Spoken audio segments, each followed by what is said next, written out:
being recorded. Once again, we say shalom alaikum to everyone. Alaikum shalom. Here we are again. Again. G-I-N. Again. Again. To complete our 7 days, seventh day of the Feast of Tabernacle. This is our seventh and final day of our Feast of Tabernacle, and we're not on a schedule. So whatever day we want to make the seventh day, that's what we will do.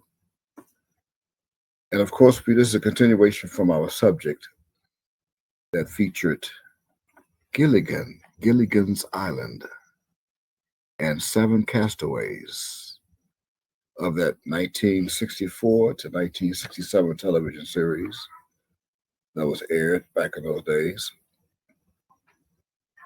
In a moment, we're going to play the theme, the opening theme of that sitcom, as we have done in the past parts of these episodes of Revelation, the most powerful revelation that ever was, to reveal who those 7 castaways were and still are,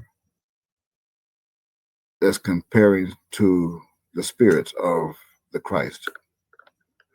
And as we said at the beginning in part 1, every one of those 7 characters are connected to the 7 spirits of the Christ. We're going to take you to the 7 spirits. Before we do, let us, for the record of this recording, for the sake of this recording, when it is being recorded, according to our calendar, which is a solar calendar, this is now the 25th day of the 7th month, and we're on the east coast of the United States, and right now we're looking at, according to that clock, it's like a little after, it's close to 6:30 p.m. Eastern Standard Time. I believe I have that correct. Is that right? That's right. 6:30 Eastern Standard Time. Or that's 6:09. 6:09? Okay, almost 10 minutes after 6. Doesn't matter because those clocks are not ruling the world anyway. That's what they're using to control themselves. Clocks. So 10 minutes after 6, I mean, we're just a little bit before sundown or dusk. So we just have maybe an hour or so on the East Coast of the United States where we would then be into the 26th day, 7th month. But right now we're going to settle for the 25th day of the 7th month. And our solar year is 6027. We're still in 6027, although we are 70 years into the tabernacle. This is our 70th year of our tabernacle that is with men. The tabernacle of God is with men, according to Revelation chapter 21 and verse 3. So for the record again of this recording, we are in our 25th, going on the 26th day of our 7th month solar, 6027. Now, according to their calendar of Pope Gregory XIII, the Gregorian calendar, today is known as Monday, October 7th. Monday, October 7th, 2024. And as I'm speaking, history is being made in the Gulf of Mexico. History is definitely being made because for the first time in the history of this world, the meteorologists of the world are being faced with a Category 6, Cat 6 whirlwind they call hurricanes. Now, whether it remain a Cat 6, they say a Cat 5, but a few moments ago, the winds were up to 175 miles per hour, moving at about 9 miles per hour. But what they failed to realize, or what they failed to admit to the public as they aired keeping up with the forecast of this hurricane that's named after Mem, we want you to keep that in mind. This hurricane is named after Mem. It is carrying the 13th English alphabet, known as Mem. I believe they named it Milton, like Milton, Milton. And speaking of spelling, grab your writing utensils, grab your study tools. I want you to write, you're going to write that down. Grab your King James Version Holy Bible, your King James Version 1611 edition, the authorized edition of the Holy Bible. Then we'd like for you to grab a Strong's and Exhaustive Concordance. If you don't have one, we're going to share ours with you. And a synonym finder by Jerome Irving Rodell, a synonym finder, a dictionary or two, and an encyclopedia so you can look up the history of hurricanes for yourself, that they have not recorded a Category 6 hurricane. They stopped at 5. And as I mentioned a moment or two ago, you're going to need a writing utensil. Grab something to write with, a pencil and ink pen and a notepad. Take notes. The first note that I want you to take during this testimony is the name that they've named this storm. Milton. It spells from left to right. Write with me now. M-I-L-T-O-N.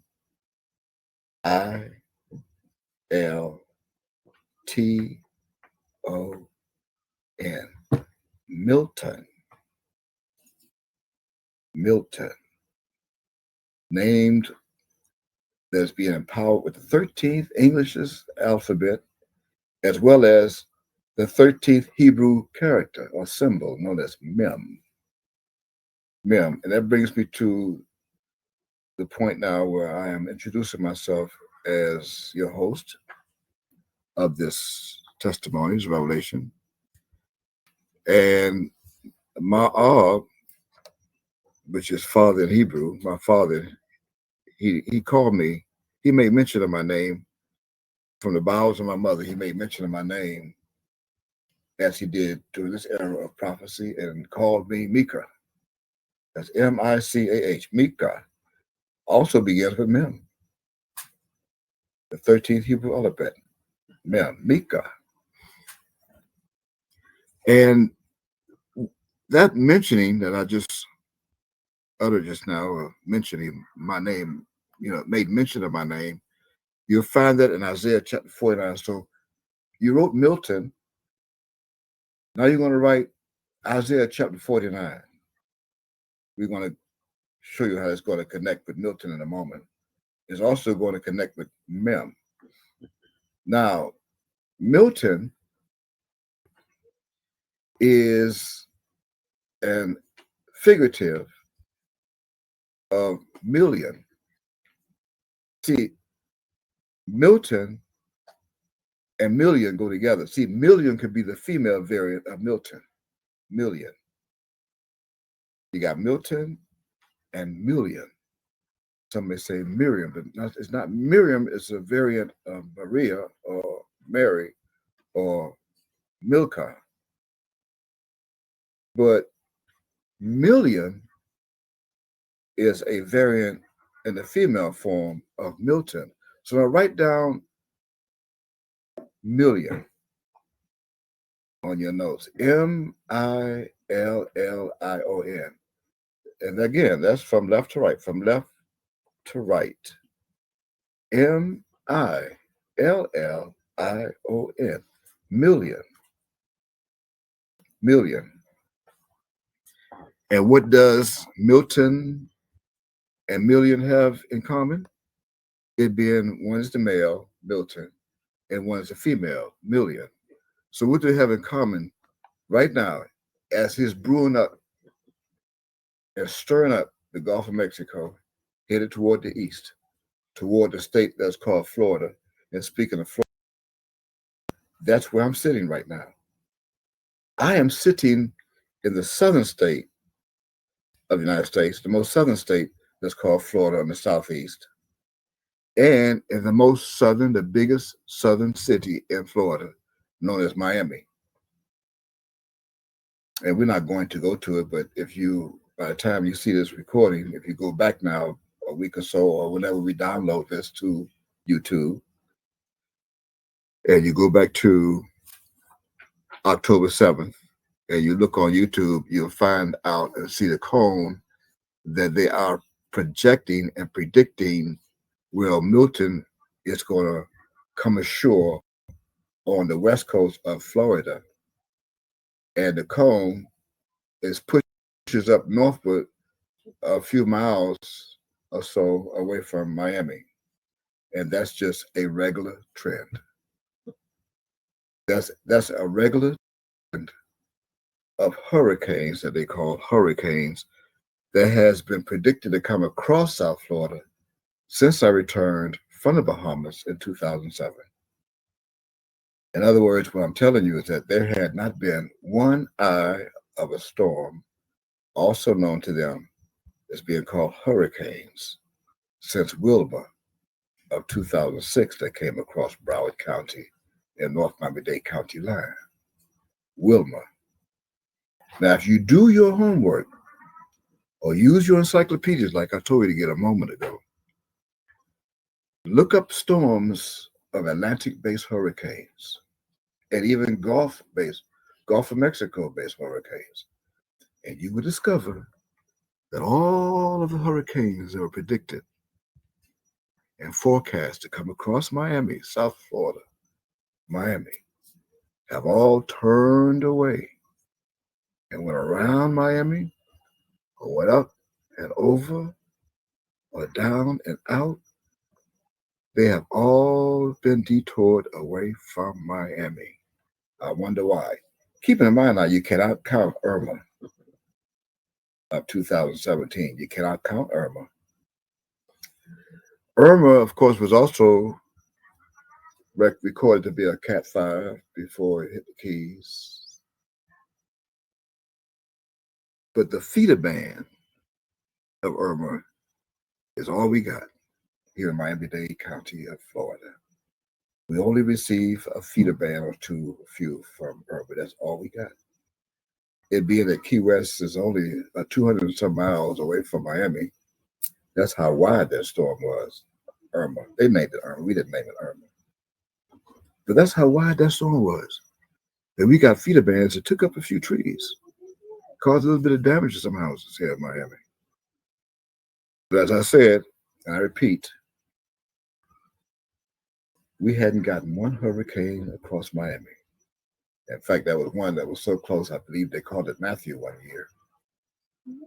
Matthew came so close until people were holding on to their posts of the porches and the doors, holding on for dear life, waiting for the impact of Matthew. And suddenly, Matthew made a right turn as it was headed toward the west to hit the east coast of Florida, right where we were sitting in Miami. Matthew made a right turn and went due north along the coast of Florida.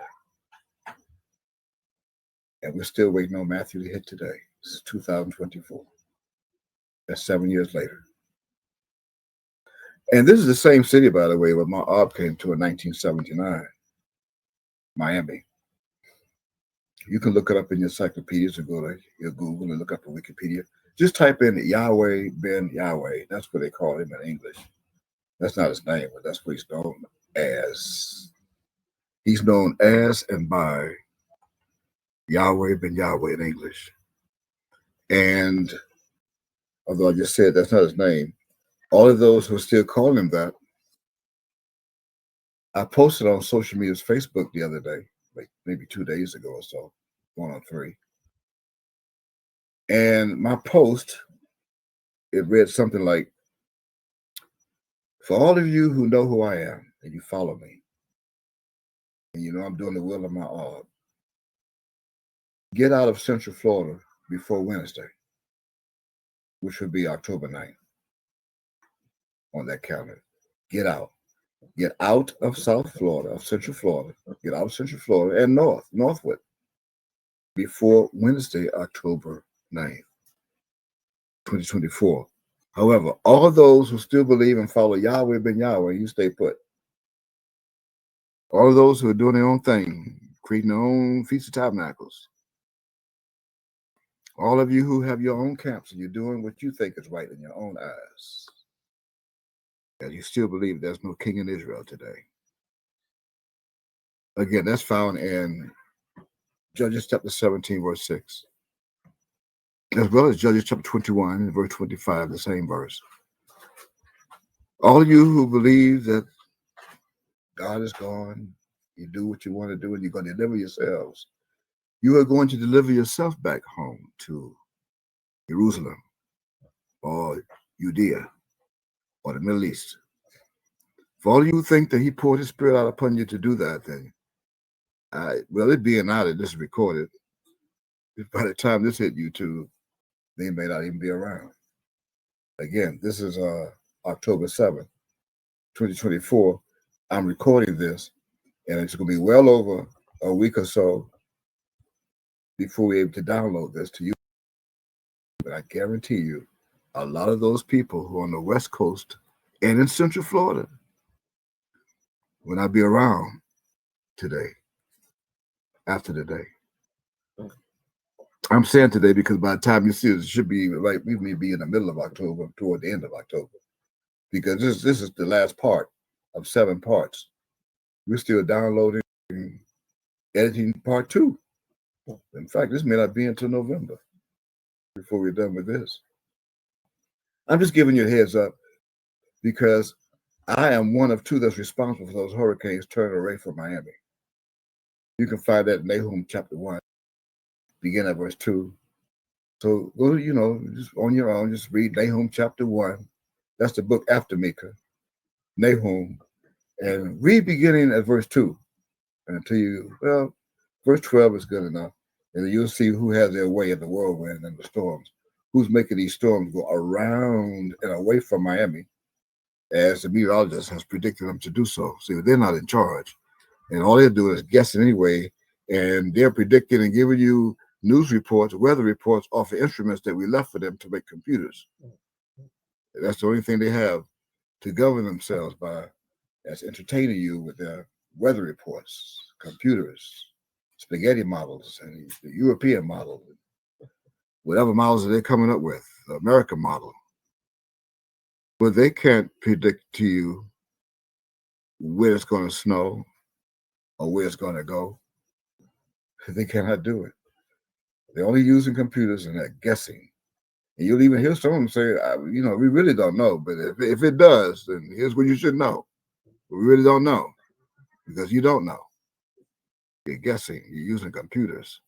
And the computer model is projecting, the computer model is saying that it's going to go this way 2 days from now. And then here come 2 days from now, 2 days from now, 2 days from the time that they said it's going to go that way, it went this way. It came this way or went that way. It went up way or went around. In fact, some even stop altogether. They ain't moving at all. Go look at Dorian. Go look at Dorian that sat in Abaco, Bahamas for a few hours. Just sat there. Go nowhere. And that too was predicted to come across Florida. Dorian. And suddenly it stopped and made a right turn again and went straight up the coast and said, how you doing to Trump back in his days. Went right by Washington, D.C. and said, how you doing, Mr. Trumpet? Anyway, that's not my subject. I just wanted to give you that news report during this benediction to let you know that we control the storms and the whirlwinds. Now, with that said, let's move on. And you wrote down Milton? Yes. And you wrote down million. Okay. The question was, what do they have in common? You're not going to guess, so I might as well tell you. Here's what they had in common and what they have in common. The air. A-R-R. A-R-R. The air. And since they both have air in common. See, Milton has in common the air because that's what he's using. See, it's a he. They call him God, Milton, the mighty God. They call him Milton, or Mem. They call him Mika today, Milton. But see, it's using air, high pressure, low pressure, swirling around the Gulf of Mexico with a little salt water and heat. Did I mention heat? Hot water. I mean, it went from a tropical storm to a Cat 5 in a matter of 7 hours. Could you imagine? It actually went from a tropical storm, a tropical depression, in a matter of 3 days to a Cat 5. They say Cat 5. I'm telling you, it's a Cat 6. You could listen to them, just like they told you Helene was a Cat 4. They told you Helene was a Cat 4. I say Helene was a Cat 5, and then they admitted it. They had a few to come on the news broadcast while they were reporting and admitted it was a Cat 5. And they can't help but do it today because now Helene is being recorded as the worst hurricane to ever hit the coast of the United States since Hurricane Katrina in 2005.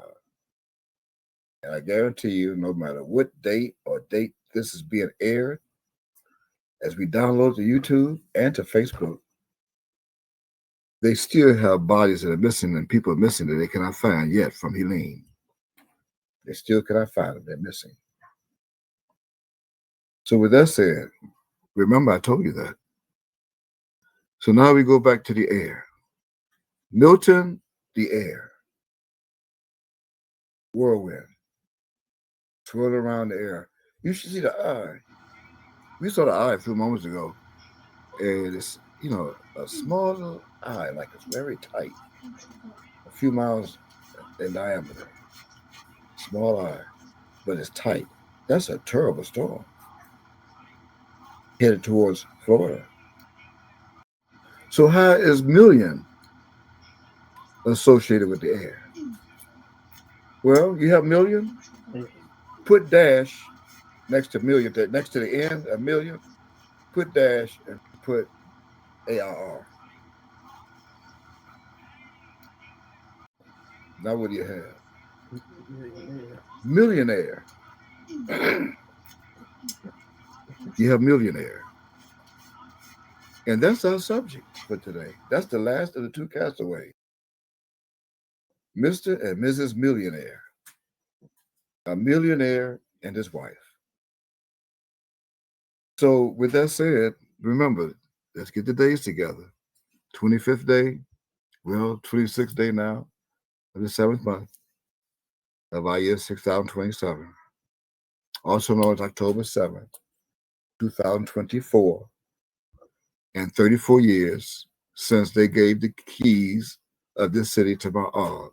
They called it Yahweh ben Yahweh Day. Gave him the key to the county. Not the city, the county, the whole county. Yahweh ben Yahweh. And that night at the Miami Arena, he hosted a assembly. They hosted an assembly in honor of him receiving the key to the county.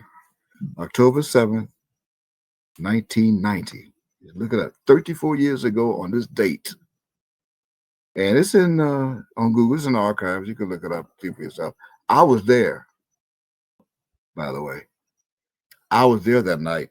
He sent for me by sending me a personal invitation and a front row seat in the VIP section. And there may be some still around there that can attest the truth to that. That's the truth. That's, you may not see me on camera, but I'm there. They got a shot at me at one time. Oh, I'm there. It's on the photo. They right there in the front. See me sitting there. Would you see me sitting there? Right in the front, looking right up at him on the stage. And once in a while, he looked down at me. See, I know who he is, and he know who I am, but they didn't know, and they still don't know who he is to this day. But there are some that are with me, my holy angels. Now they know who he is, and they know who I am. And that's why they're here with me. And that's, they use the moment they are connected to the millionaire who is connected to me, one of my spirits. Now, before we go to, or should we do that now? Let's go to Isaiah chapter 11 for a moment. Go to Isaiah chapter 11. Get your Bible. And let's see these 7 spirits that I mentioned a moment ago. 7 spirits. And I want you to read beginning at verse 1. Isaiah chapter 11. All right? Okay. Okay, go ahead. And there shall come forth a rod out of the stem of Jesse. The rod. The stem of Jesse. Now, when we show this opening in a few moments from now, you're going to see that rod. That rod, you're going to see in the beginning theme, it comes in the form of a lightning bolt. That'll be the rod. The lightning bolt come down from heaven. Boat. It come down and go in the boat. Come by the boat in the water. That's the rod. Read on. And a branch shall grow out of his root. Now you also going to see the branch, although there are plenty of branches. But this branch consists of 7 people. You know, you have a branch like the bank branch. You have the school administration's branch. It's a branch. So you thought that branch was like a tree branch. No. This branch consists of 7 spirits. 7 castaways. Let's see if the Bible will tell us that. Read on. What does it say? And the Spirit of the Lord shall rest upon him. That's the first spirit. That's 1. The lightning bolt came down, and the Spirit of the Lord rests upon him. That's the first spirit. 1. Count the rest.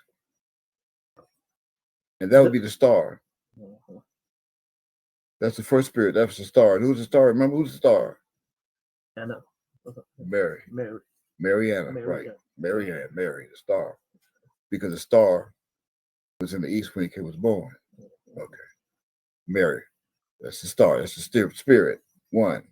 Who else? The spirit what? The spirit of wisdom. 2. And understanding. 3. The spirit of counsel. 4. And might. 5. The spirit of knowledge. 6. And of the fear of the Lord. 7. 7 spirits. The fear of the Lord was the most fearful one. That was Gilligan. The spirit of might was the professor, the strong one. The spirit of wisdom was the professor. It was other spirit. Movie star. Well, no, in the book. Name the spirits again. Yeah. The spirit of wisdom and understanding. That was the professor. The spirit of counsel and might. That was Thurston Howell. He counseled. And what else? The spirit of knowledge. That would have been the Ginger. And because she had a lot of knowledge of movie stars and Hollywood. And what else? And of the fear of the Lord. Gilligan. The spirit of wisdom and knowledge, those two together is Professor and Mary Ann. That's Professor and Mary Ann. Wisdom and knowledge. Or wisdom and understanding. Wisdom and understanding. The knowledge was the movie star. You got it? Yeah. Let's go to it. Go to YouTube now. Let's get the theme. Let's find out who they are. This is the conclusion. Okay. Let's look for that.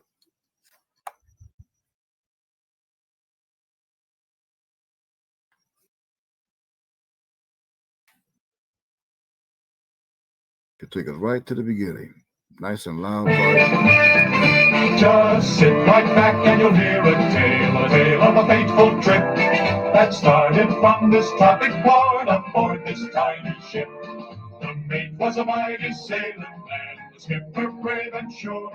5 passengers set sail that day for a 3-hour tour. A 3-hour tour. Well, they started getting rough. The tiny ship was tossed. If not for the courage of the fearless crew, the minnow would be lost. The minnow would be lost. The ship sunk ground on the shore of this uncharted desert island with Gilligan, the skipper too. A millionaire and his wife, the movie star, a professor and Mary Ann, here on Gilligan's Island. Now, Okay, that part, that's the ending theme, but we're going to go back to the beginning of this and be prepared to pause now as I go over a couple things that you didn't see before.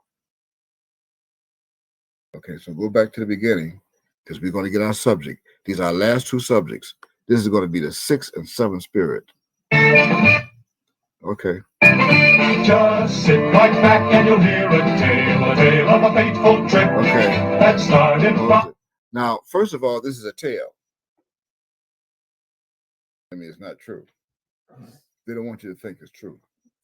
So they made it a tale and not the head.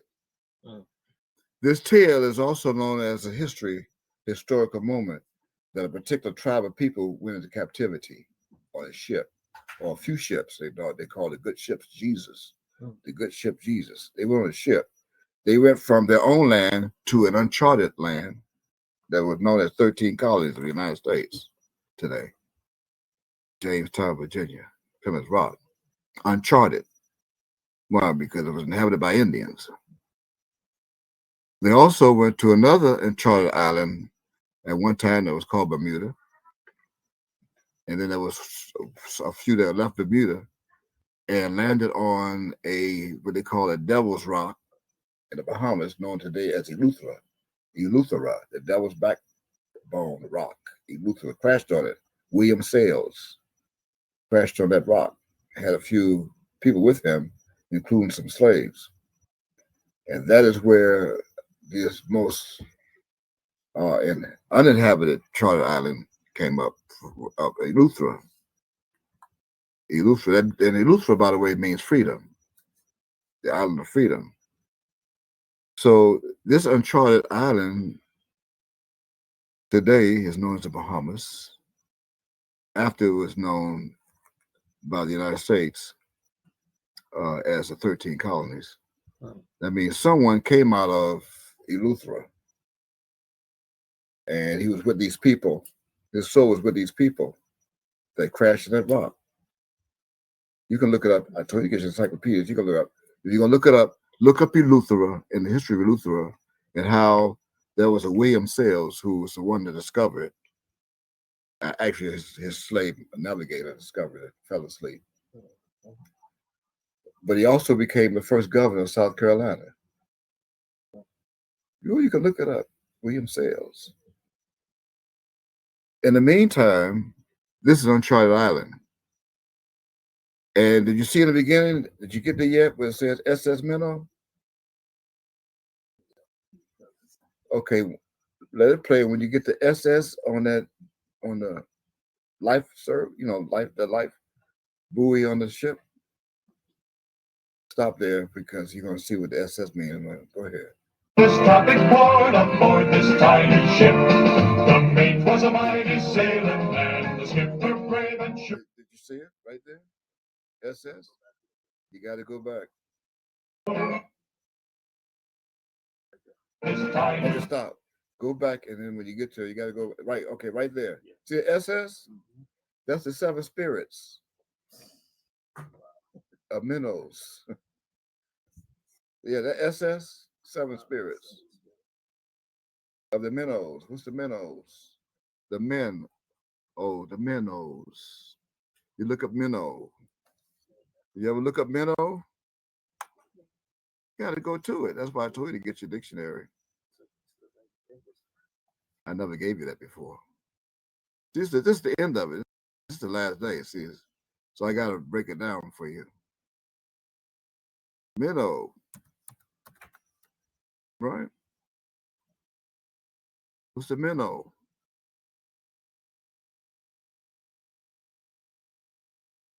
And don't put the W because they put the W. No, it's M-I-N-N-O.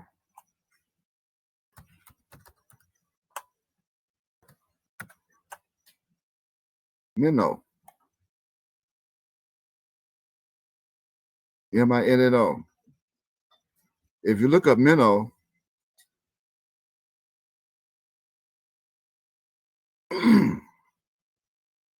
minnow takes you back to what they say was a show for kids, a show that kids love. Go to Google. Go to Google for a moment. You know, I don't want you to lose. Minnow, M-I-N-N-O. They say kids. Of course, we don't call our children kids.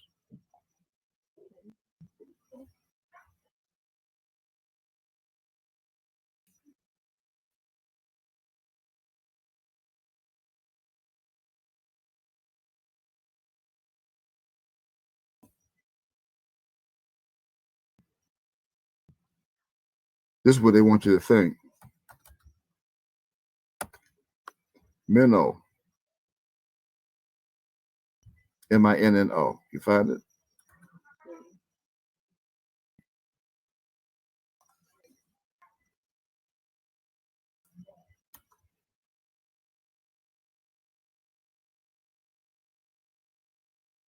Sir, it says a small freshwater Eurasian. No, we don't want the W. Oh, no. Oh, no doubt. No, M-I-N-N-O.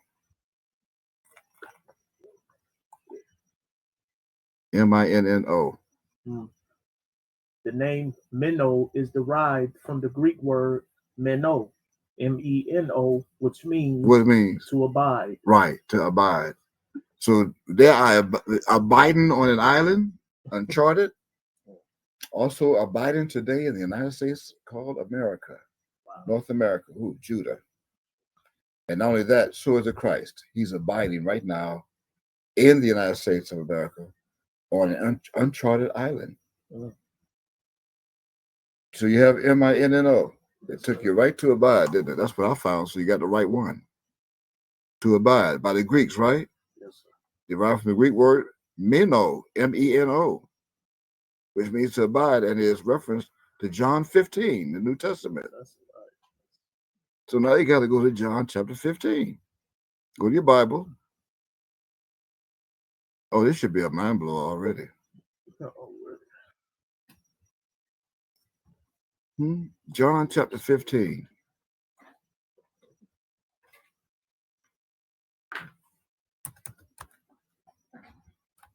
That means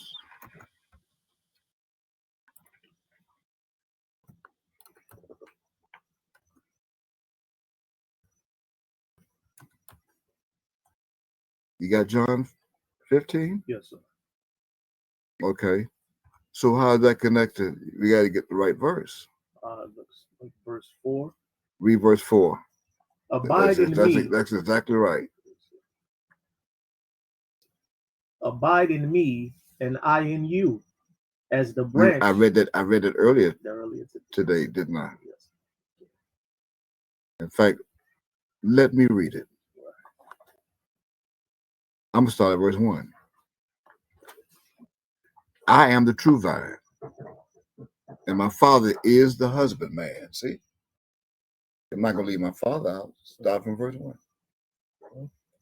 Remember the branch of Isaiah chapter 11? See it here?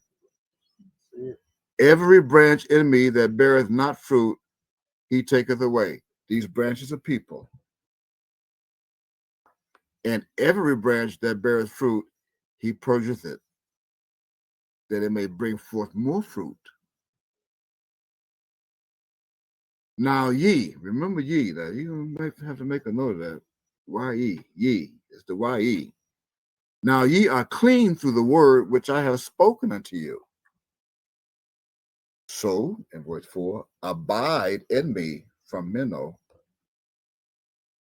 of the SS, the seven spirits of the Meno, Hmm? And I in you. As a branch cannot bear fruit of itself. See, I can't be only I cannot be a branch by myself. A branch cannot bear fruit of itself except it abide in the vine on a desert island with other people, seven spirits. No more can ye except ye abide in me. I mean, you're going to be with me, and I have to come get you out of Isaiah chapter 49. You're going to see in a moment the last two of the seven. The last two of the seven. The last two of the seven is going to allow me to come and get you. Mm. And Jacob, and all the tribes of Jacob. I am the vine, in verse 5, and ye are the branches. I am the vine, ye are the branches. He that abideth in me, and I in him, the same bringeth forth much fruit. For without me, ye can do nothing. Without me, ye can do nothing. Now, you can do whatever you want to do without me because that's what you're doing. You are doing what you want to do without me. But ye, except ye abide in me, without me, you can do nothing. That means if a man abide not in me, in verse 6, he is cast forth as a branch and become a castaway. He is cast forth as a branch and is withered, and men gather them and cast them into the fire, and they are burned as a castaway into the fire. 7 castaways. If you abide in me, and my words abide in you, ye shall ask what ye will, it shall be done unto you. Herein is my Father glorified, that ye bear much fruit, so shall ye be my disciples, my disciples. As the Father hath loved me, so have I loved you. So continue ye in my love. If you keep my commandments, ye shall abide in my love, even as I have kept my Father's commandments and abide in his love. These things have I spoken to you, that my joy might remain in you, and that your joy might be full. This is my commandment, that ye love one another as I have loved you. Greater love hath no man than this, that a man lay down his life for his friends. His friends. Ye are my friends, not those on Facebook. Ye are my friends. If ye do whatsoever I command you, ye are my friends. See, I have to command you. When I command you and you do it, then you become ye as my friends. See, you right there? So henceforth I call you not servants, for the servant knoweth not what his Lord doeth, but I have called you friends. For all things that I have heard of my Father, I have made known unto you. When you came to me as you came to me as you. After I taught you of my Father, you became ye to me as my friends. Well, that's not there. They left that out. That should have been verse 15 and a half. Verse 16, ye have not chosen me. Oh no, ye have not chosen me, but I have chosen you and ordained you that you should go and bring forth fruit, and that your fruit should remain and not leave, not go out of the gate or go back to the city that they think of their cities, their homes. That whatsoever you should ask of the Father in my name, you must know my name, he may give it you. These things I command you, that ye love one another, or help one another. See, keep this in mind now. If the world hate you, ye know that it hated me before it hated you. It only hates you because of me. If the world hate you, you know that it hated me before it hated you. If you were of the world, in verse 19, the world would love its own, but because ye are not of the world, but I have chosen you out of the world, therefore the world hateth you. So remember the word that I said unto you, the servant is not greater than his Lord. If they have persecuted me, they will also persecute you, and they have. They have kept my saying. They will keep yours also. But all these things will they do unto you for my name's sake, even if they call me Micah, for my name's sake. Why? Because they know not him that sent me. They think he's Yahweh ben Yahweh. If I had not come and spoken to them on Facebook, on YouTube, as I'm doing now, they had not had sinned. But now they have no cloak for their sin. He that hateth me, hateth my Father also. Oh. They don't even realize it. I repeat, he that hateth me and she hateth my Father also. If I had not done among them the works, if I had not done among them the works which none other man did, they had not had sin. But now have they both seen and hated both me and my Father. But this cometh to pass, that the word might be fulfilled that is written in their law. They hated me without a cause. But the Comforter, when he is come, as he is, whom one will send, I will send unto you from the Father, I will return, even the Spirit of truth, which proceedeth from the Father. He shall testify of me, as he is doing right now, of me, Memyo of me, H4310, your concordance. That's what he's doing. And ye also shall bear witness. Why? Because you have been with me from the beginning. That's 27. As in September 27. As in 2 days from now, on the 27th day of the 7th month of our solar calendar. Go back now to you. Now we know what Abad is. Now we know what Minnow is. Minnow. You know what Minnow is now? The mate was a mighty sailing man, the skipper brave and sure. 5 passengers set sail that day for a 3-hour tour. A 3-hour tour. There's the Well, this There's the rod. That's the rod that came down to take on the 7 spirits. At that time, the 7 spirits was on that yacht. The 7 spirits were there. Now, don't go any place now.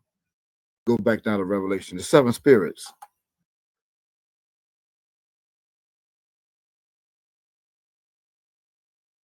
You're going to go now to Revelation. And chapter 1. The 7 spirits are only found in Revelation.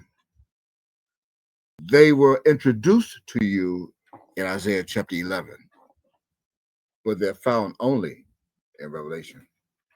Revelation chapter 1, I'm going to read verse 4. In fact, you can read verse 4, Revelation chapter 1. John, to the 7 churches which are in Asia, grace be unto you and peace from him which is, and which was, and which is to come. Now he is come. And from the 7 spirits which are before his throne. Now, right now, the 7 spirits are right now, right here. 7 spirits. You got it? Go to chapter 3, read verse chapter. They'll go to chapter 3, read verse 1. This is all verse 1. Revelation chapter 3 and verse 1.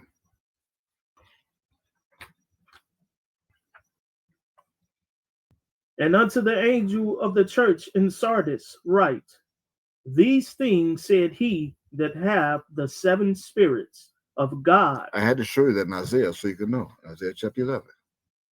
7 spirits of God. And what? The 7 stars. These 7 stars we're showing you now of Gilligan's Island. 7 stars. I'm the only one who can reveal that in the last days. Now you know who the 7 stars are. I've preserved them for the last days. Each one of them is a star of Hollywood. Only the Christ can do that. And I'm not begging no one to believe who I am. I already told you, you don't know who I am. You don't know who my Father is. You don't know who I am. That's why you hated both of us. You hated both me and my father. Oh. You better read that again so you can see it from verse 1, from the beginning. And unto the angel of the church That's the nation. Mm-hmm. in Sardis write, these things said he that have the 7 spirits of God. Now, Sardis means the red ones. You can look it up on your own and study it. That's the red ones. Who are the red ones? The white folks. He's speaking to the nations of the white folks. These things that he that has the 7 stars, the 7 spirits of God, and the 7 stars. What? I know thy works, Uh-huh. that thou hast a name, that thou livest and art dead. All of them except one. They are dead. Wow. I can only reveal this when they die. And the only reason why one is still alive is to keep, because a proverb is still being kept alive today of Judah. That's that one who's alive was known as the Star of Ginger. That star's name is Ginger. And when you unscramble Ginger, then you'll know what I mean by that. We did that. You can see that in one of the other parts. We revealed it. Now go to chapter 4. And read verse 5, so you'll see where the lightning comes from in the beginning. Well, Mr. Schwartz knew what he was doing when he did this.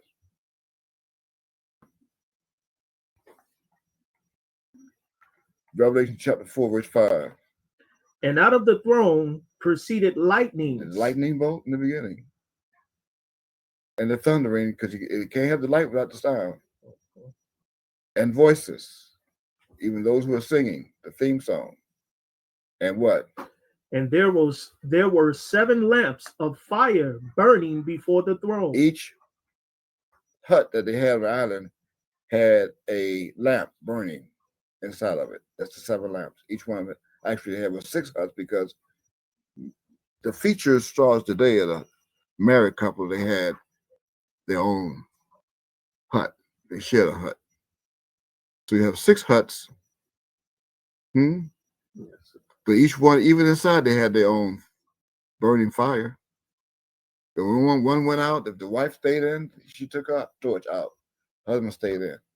If he go out, she kept hers. If they go out together, you got 2 torches. Go ahead, read on. Which are the 7 spirits of God. Yeah, okay. Right. Now read the last one, chapter 5, verse 6.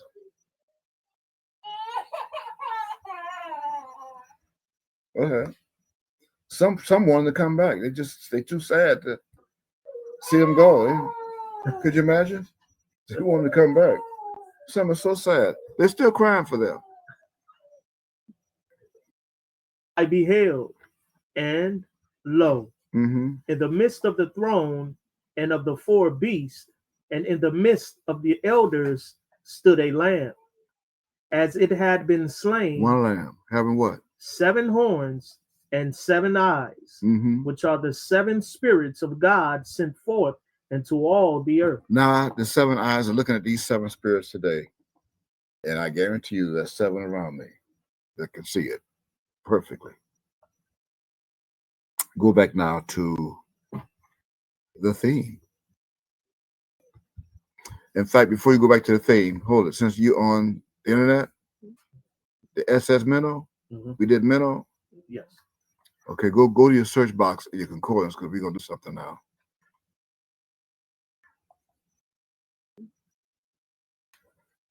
Go to your Strong's Concordance. I told you to break it out. Those who don't have one, we're sharing ours with you, but you can write this down in your notes. You wrote down Minnow? Yeah. How'd you write it? M-I-N-N-O-W. M-I-N-N-O-W. We left off the W in the dictionary so we can protect it. And that W is with WOB, and WOB is a mark of protection. So we left off the W to protect this. Now we're going to use the W here. We took off the WOB so we get to the place to abide. Right? Now that we have our place that we abided in John chapter 15, John chapter 15, now we're going to take the W and put it back. So go ahead and type in the search box in your strong recorders, MINNOW.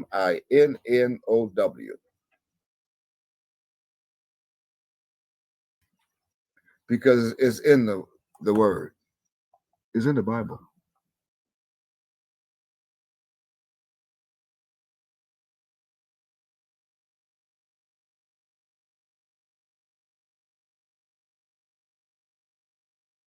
So you got it? You got it. You click on it, it's going to take it to the Bible.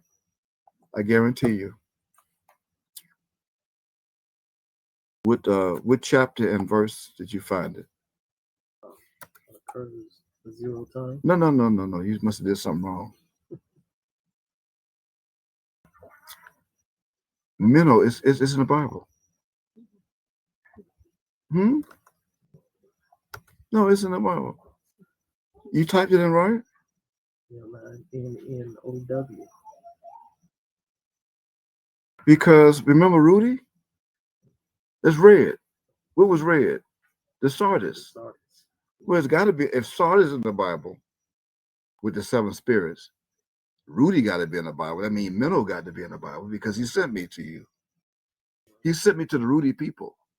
He sent me to a rude people, known today as Judah, extremely rude, rebellious, stiff-necked, hard-headed. You telling me now that you don't see Minnow? Go back to your search box then. Let's see if you spell it right. Spell it again for me from left to right. MINNOW. Okay. What's the first letter? M. And what's the name of the storm? Milton. Milton. So you can't put Milton with I. Milton has an I, but that I don't supposed to be next to the M. See, the I is in Milton. Isn't that right? So you have to separate the M, and you have the I in Milton, right? So you have to separate the M and go to, and you're going to have INNOW, right? So separate the N, the M, for Milton or Micah. Now you should have INNOW. You heard me? Yeah.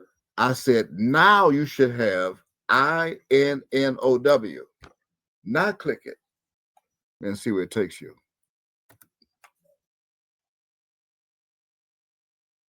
Now, what book and chapter you have now? 0 time. No. No. You got M. You have INNOW. I just said now you should have the verse. So why would you have the 2 N's together and you're not going to get now like that? You're not going to get now like that. So you must now separate the 2 N's. Now tell me what you have. You have M, INNOW. Now try it. See, now try it and see where it gets you. And see if it takes me to some place he sent me. 1 Samuel. 1 Samuel chapter 16, verse 12. Read it. And he sent. And brought him in. And brought him in. Period. That's the I of Mem. Right? Don't you see you see him? Yes. You see N? Don't you see the M right there next to the IN? Brought him in. Who? Milton. Micah. And what you got after that? Now he was Rudy with red. Huh? Read the rest of it. And withal of a beautiful countenance. See, if you don't know that Rudy means red, click on Rudy on the H132 because I just told you Sardis is red, the red people. Click on that and where does it take you to? Takes us to red. Red, Rudy of Esau's as infant. Is that right? Yes. It also takes you to Adam. So read that again. And he sent and brought him in. Now he was Rudy. And what?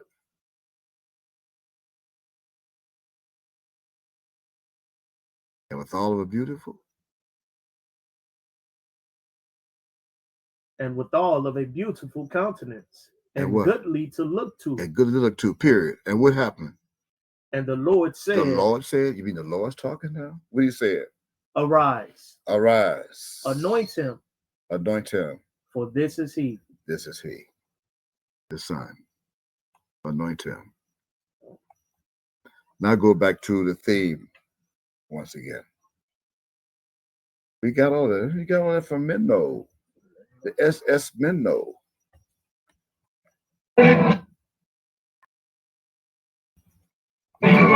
The tiny ship was tossed. If not for the courage of the fearless crew, the minnow would be lost. The minnow would be lost.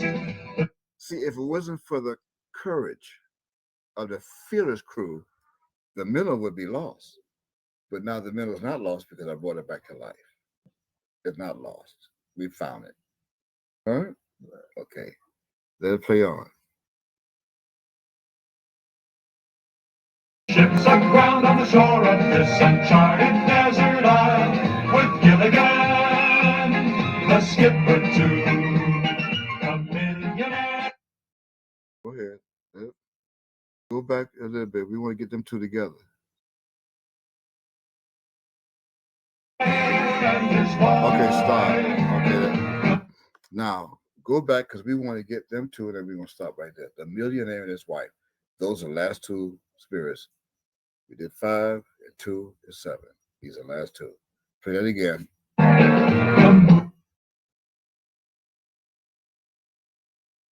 Movie star.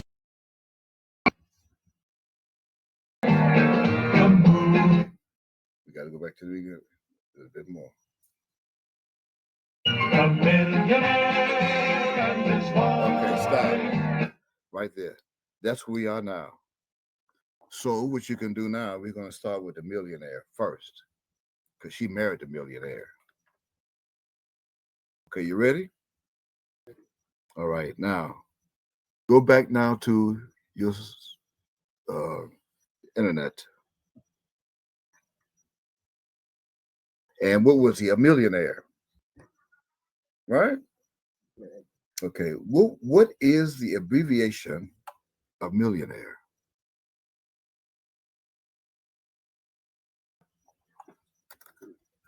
Or actually, what's the abbreviation of million?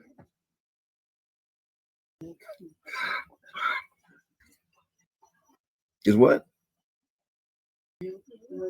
M.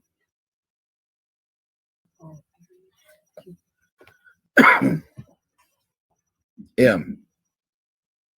See how this come up today with the G and the ILL? The title of the video is testimony, G, O-D, God, ill. After this, it'll be gone. So the abbreviation or the letter that's used for million is M. M as in Milton. Right? Okay, now go ahead and type in million in your search box in your concordance. And we're looking for the King James Version Bible.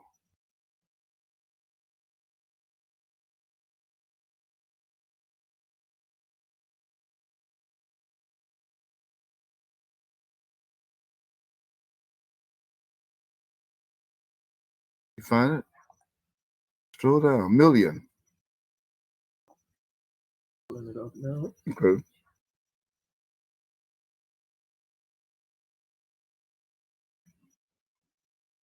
We're going to deal with the millionaire first and the name he used as a star. We're dealing with the stars. These are the last two stars. You got millionaire? We have it in. Million, rather. Million. We have it in the NKJV. No, we want the KJV. Not the KJV. What you mean? Just the in? So they made it anew. So that means there were no millionaires back there. There were no million in the old 1611 edition. So I wonder where they put the million in the new KJV. Click on it and see if it takes you to Revelation. Let's see if it's a million in Revelation. Like somewhere around chapter 9. Revelation. 9:16. 9:16. Read it. Now the number of the army of the horsemen was 200 million. I heard the number of them. Wow. Okay. Here. Okay. Now that's chapter 9 in the New King James Version. Click on it. Just click on that chapter 9 and see. It's going to take you to all the verses.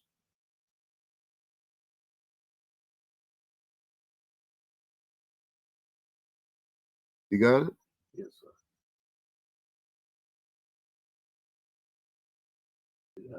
Go to look at verse 1. Remember, I revealed 5 stars before. These are the last 2. So read verse 1 that the New King James Version gave you. Then the 5th angel sounded, and I saw a star falling from heaven to the earth. This star now is the millionaire. And what? To him was given the key to the bottomless pit. Okay, now this is the New King James Version, right? Yeah. Okay, look at verse 12 now, the New King James Version, and what does that say? One woe is past. Behold, still 2 more woes are coming after these things. Wow. Chapter 9. Now read verse 15. So the 4 angels who had been prepared for the hour and day and month and year were released to kill a third of mankind. A third. The third, as in Thurston Howell, the third. Now read verse 16 again. Now the number of the army of the horsemen was 200 million. 200 million. They put that in the New King James Version. I heard the number of them. Okay, go back to your search box. Now we're going to come out of the New King James Version. We're going to come out of that. And you put million. Million. Is that right? Go back where you wrote million. And remember, in previous parts, I told you that each one of these spirits or 7 people also represents the sons of Jacob, or what would happen to them in the last days. Out of Genesis chapter 49. Okay. Go to Genesis chapter 49 for a moment, your Bible. Just leave your search box there as another link.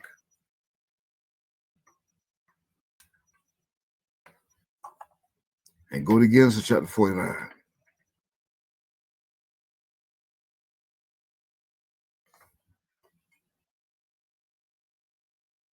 And you're going to read, begin at verse 8.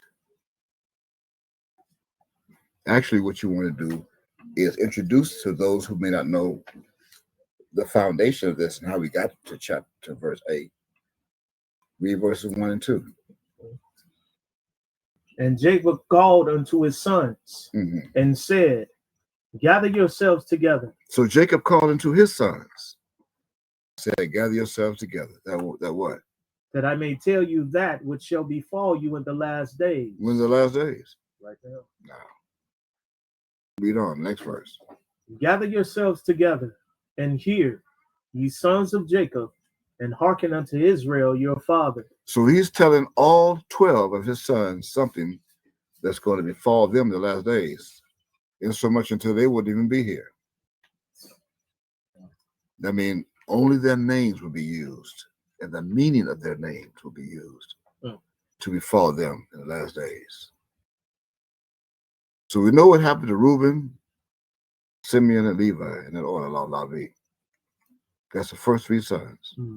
Now let's go to the 4th son and read verse 8. Judah, thou art he whom thy brethren shall praise. Thy hand shall be in the neck of thine enemies. Thy father's children shall bow down before thee.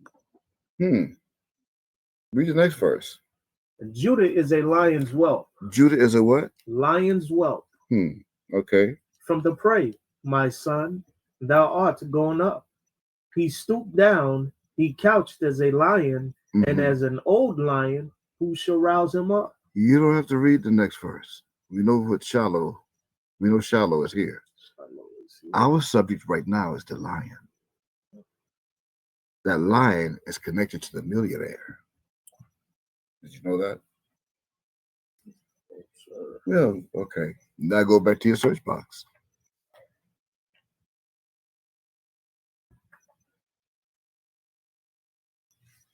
You back to your search boxes, Charles? You still have million up there? Okay. You have it backwards. Go back now and put lion. Because you got it backwards. Just type in lion. Just type in M-I-L-I-O-N.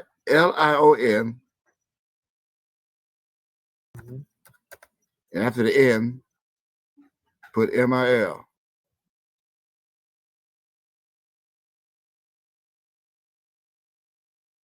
And now click on it. That's still million.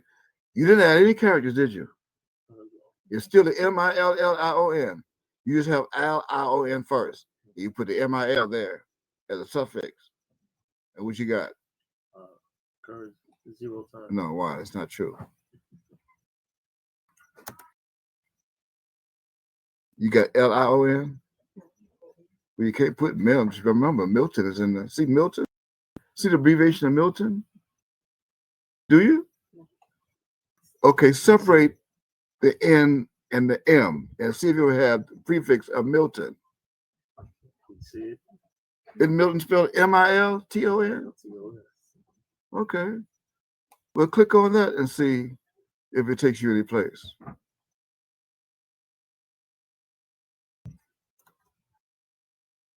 Occur 0 times. No. Why? What's Milton? What do they call Milton today? What's Milton? Hurricane. It's a hurricane. Don't be afraid. Just spit it out. Milton is a what? Hurricane. It's a hurricane. In fact, right now, I don't know, it's going on 7:30 here now on the West Coast, East Coast of the United States. Right? East Florida, East Coast, West, where Milton's supposed to be going. Okay, well, that means every hurricane has a what in the middle? An I. Let me guess. You have the M and the I together. Then you got separated. You got separated. You can't put the I next to the M. You got to put the I in the middle. So separate the I. Right? Mm-hmm. Now try it. Let's see what you got. Occurs 0 times. No. Okay, you got lion. Yeah, lion. You have M Yeah. for Milton that has an I. And who's controlling it? God. God. So you got to separate the L.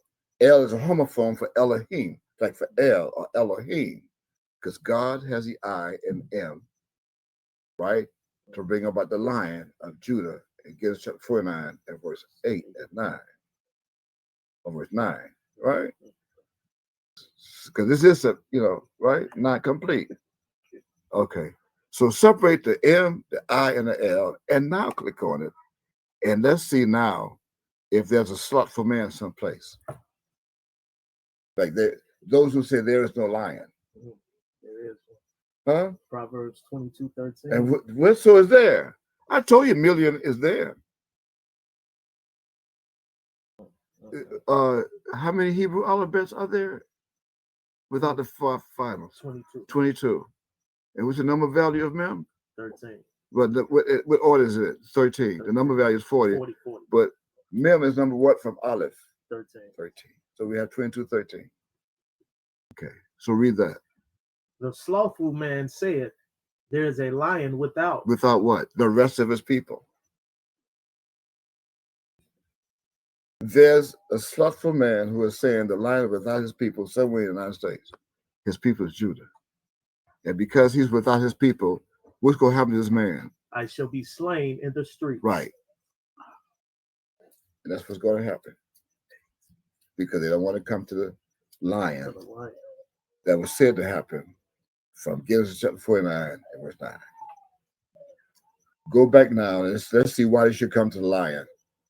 Go back now to Genesis chapter 49 and read verse 10 and see why they should come to the lion who was waiting on Milton to get here. To take him out. The scepter shall not depart from Judah, Why? nor a lawgiver from between his feet, until Shiloh come. Until when? Shiloh come. Now, when Shiloh come, that slothful man won't have to worry about if the people are going to be with the lion. Because what's going to happen when Shiloh come? And unto him shall the gathering of the people be. And then the man won't be slain in the streets no more if they come to the lion. And the only way you can get the lion is through the millionaire of Gilligan's Island, Mr. Thurston Howell III. Is that where we are? Okay, so we got the millionaire. Wow. The abbreviation of million is M. Milton out there brewing up. Then we get the lion, Lion, right? And now we got the MIL, took us to Proverbs chapter 22 and verse 13. Wow. Isn't that amazing? Yes, it is. So now that we have that, we got to go to the star's stage name as a star, which was on the program, Thurston Howell.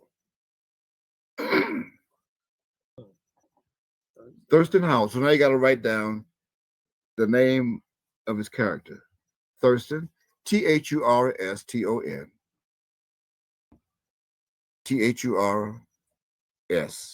Thurston. Thurston. Almost like Thursday. You know, you write like Thursday, but don't write the D-A-Y, you write T-O-N. Thurston. And then you're going to write Howell. H-O-W-E-L. Right? And you're going to write, don't write the words to third, just write down the, Roman numeral like 1, 2, 3. Third, Roman numeral 1, 2, 3. You got it? Got it. Okay. Now, go ahead and put that in your search box. Put down Thurston Howell. Just like that. Thurston. Right? Yes, sir. Thurston Howell. H-O-W-E-L-L. That's in the Bible too. Everything's in the Bible. All 7 spirits. You're going to be shocked to find out that Thurston Howell is in the Bible. What chapter, what book and chapter it takes you to in verse? I'm searching now. Okay. The third. We'll put the third in there, or No, put just Thurston Howell. We're going to say the third for another moment, a minute. How many times? Thurston Howell. occurs 0 times. No, it's not. We can't go through this again now. Hold on. We can't do this again. We can't have this again. I tell you what, let's just do one name at a time then. One name at a time. Yeah. Okay, so put in Thurston. Take out Howell. We'll save that for last. Because it's last. It's her name. Okay. So type in Thurston. You have it? You do? Okay. The prefix is thirst. Thirst. T-H-U-R-S, right? And the prefix of the hurricane is mil. M-I-L. Both have the same suffix. T-O-N. Coincidence? You have Milton, and now you have Thurston. And both of them weigh about a ton. Both of them weighs about a ton. And there are a lot of people who are going to experience this from left to right with T-O-N. T-O-N, ton. But then there are those that are going to be with me as I gather them together under Shiloh. They're going to learn the Hebrew and come back from right to left. From right to left. See, from left to right, they have T-O-N. But from right to left, they got N-O-T. That's not going to bother us. Milton will not be with us. But for all those that thirst, by Thursday, Mm. see, today is Monday. So by Thursday, Milton is going to be in Central Florida with them who refuse to come to Shiloh. Mm. Right? That's what you, okay. But those who will be with me, right? We won't be with them. You will be with me. Remember you? You will be with I. One. So you clicked in Thurston to see if it didn't take it over?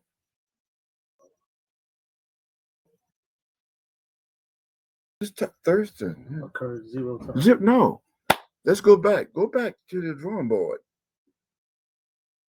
You have Thurston, but you're not with them. You with me. You with I.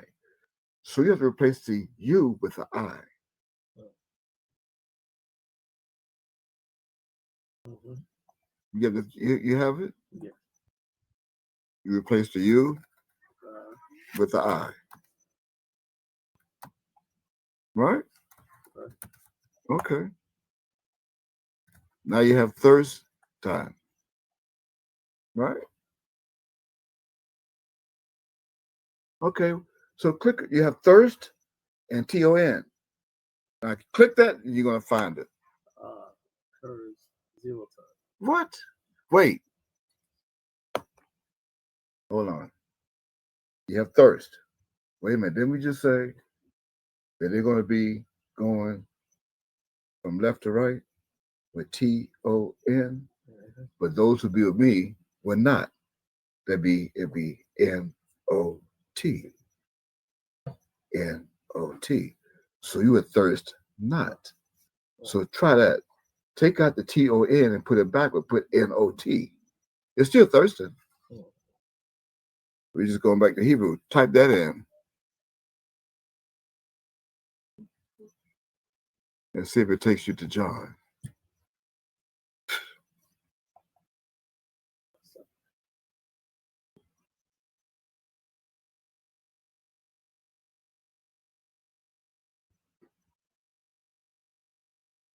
Hmm?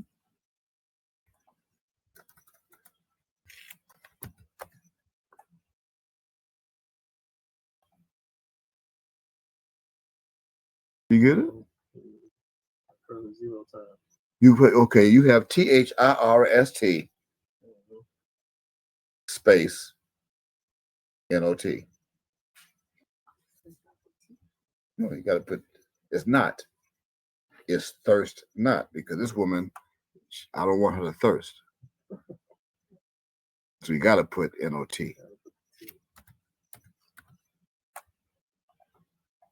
If you follow my voice, you'll be all right. John 4:15. Yeah, of course. And what's it say? The woman said unto him, What? Sir, Be what? give me this water that I thirst not. What, isn't that thirsting? Neither what? Come hither to draw. Right. Isn't that what you have? Yes, sir. So what you say you did? You left off the T. We'll go back to thirst.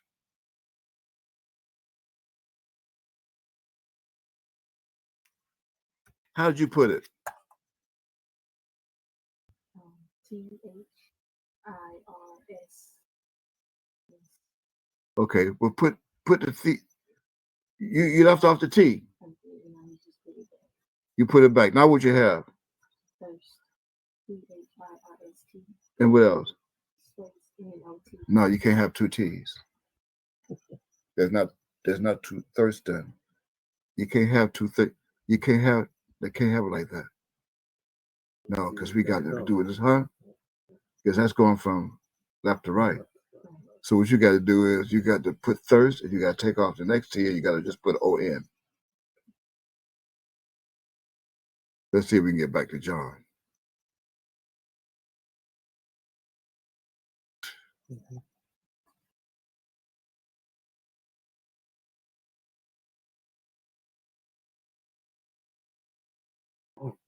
Huh? Wow. They took you to John chapter 6. They took you to several. Several. It was, But my focus is John. They gave you Judges, right? Isaiah, Jeremiah, Lamentations. Okay, no. You have thirst on? It should take you to Judges chapter 15, verse 18.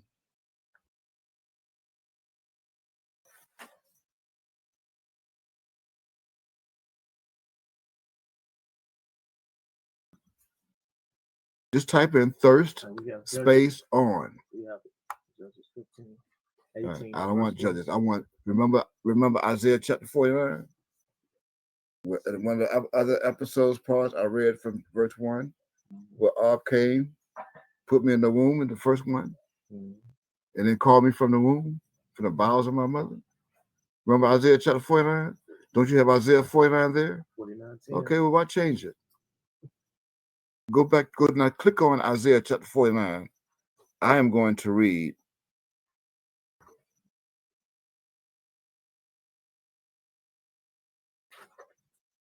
from verse because you have verse 10, right? Verse 10. I'm going to read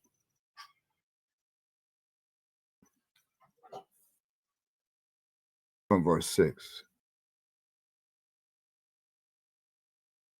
I'm going to read from verse 5. Isaiah 24. This come from, you know, it's come from thirst on, right? Okay. Verse 5, Isaiah chapter 49. And now, said the Lord, that formed me from the womb to be his servant, to bring Jacob again to him, to gather the people. Now we're right back at Genesis chapter 49. Do you see it?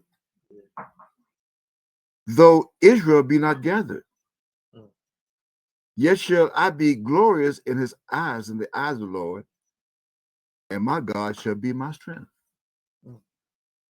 And he said, it is a light thing. Remember the light?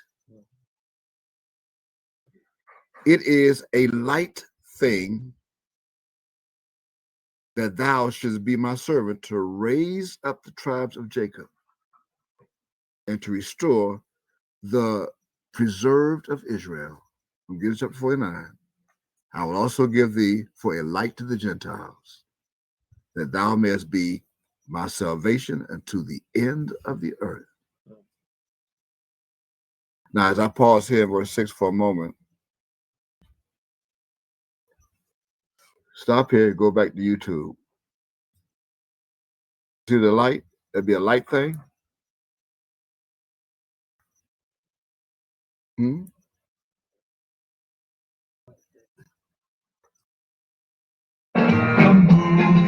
Come out of that. Stroll down. Go to the library. You should be able to get to the library. And you're going to find the universe of Yahweh. Stroll all the way down and go back to the history. Right? Library, history. It is right there. You see right there it says universe. Right. Click on that. Remember, Go back. See? that this is the morning of the third day, and I shall rise again. I am the resurrection. If all of prophecy tells you that I shall rise, it's all about that. Luke chapter 2, verse 34. No doubt about it. Okay, hold it. Again, I will. Go back to the beginning of that again. We heard what he just said at that epilogue that aired back in the 90s that was hosted by some hard-headed people. Don't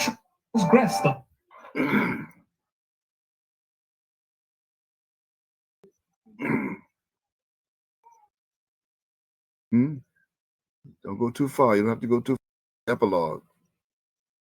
On page 800. Go back to almost at the end. All you have to do is go back just a little bit. About right there. Right. Remember that this is the morning of the third day, and I shall rise again. Okay, hold it right there. I am the resurrection. See, I want you to get that because this is the morning of the third day. This third comes from Thurston Howell the third. You got it? Now go back to your the internet for a moment. We are in Isaiah chapter 49. Now I'm going to resume at verse 7. See, although the end of verse 6 says that thou mayest be my salvation unto the end of the earth. Now you're looking at that epilogue and you see like the end of the earth coming. You're back in Isaiah? Thus said the Lord. You have it? The Redeemer of Israel and his Holy One, to him whom man despiseth. Isn't that something? We just read that in John chapter 15.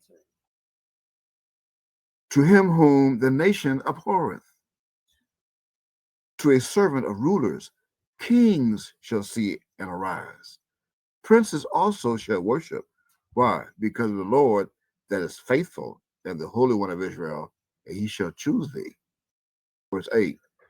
Thus saith the Lord, in an acceptable time have I heard thee, and in a day of salvation have I helped thee, and I will preserve thee and give thee for a covenant of the people, to establish the end, to cause to inherit the desolate heritages, that thou mayest say to the prisoners, go forth.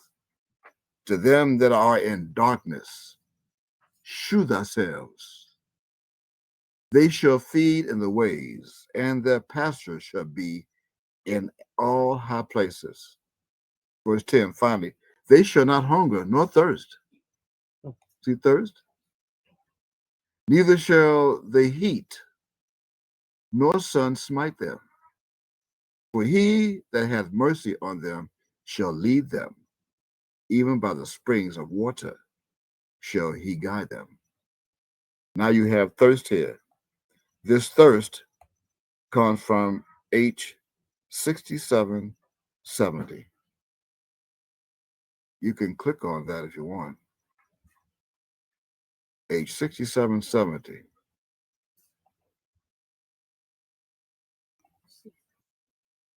Yeah, if you go, I don't know, you reading from the Bible? You getting it from the Bible? You get it from right there. Click on the Strong's. And this thirst comes from H 6770. That means to be thirsty. It's also figurative.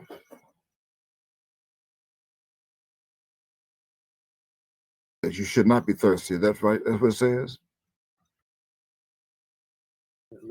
Literally. They shall not hunger nor thirst. That means if you thirst or be hungry, you suffer. This thirst, it is Hebrew lexicon. In the definition form, it means to suffer, to be a sufferer. Do you see those strong definitions? Yeah. You're not to suffer. You are to be a millionaire, but not to suffer. As they suffered being deserted on an island, being left.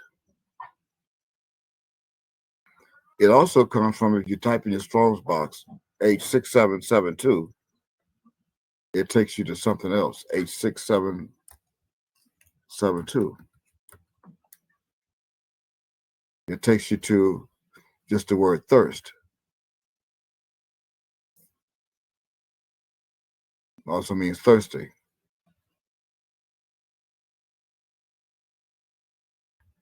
I'm going to continue. I just want to show you that.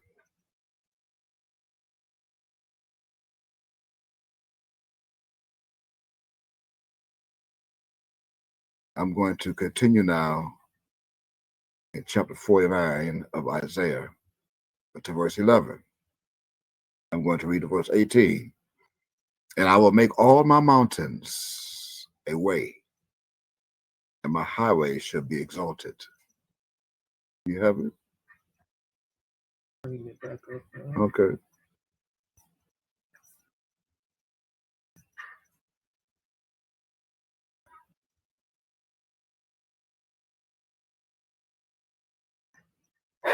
You have it? Verse 11 again, I will make all my mountains a way, and my highway shall be exalted. Behold, these shall come from far and low. Remember, this is verse 1. Come from far. You from far? I mentioned in part 2 or 3, I believe, where Judah would be far, even in Israel. So these shall come from far and low.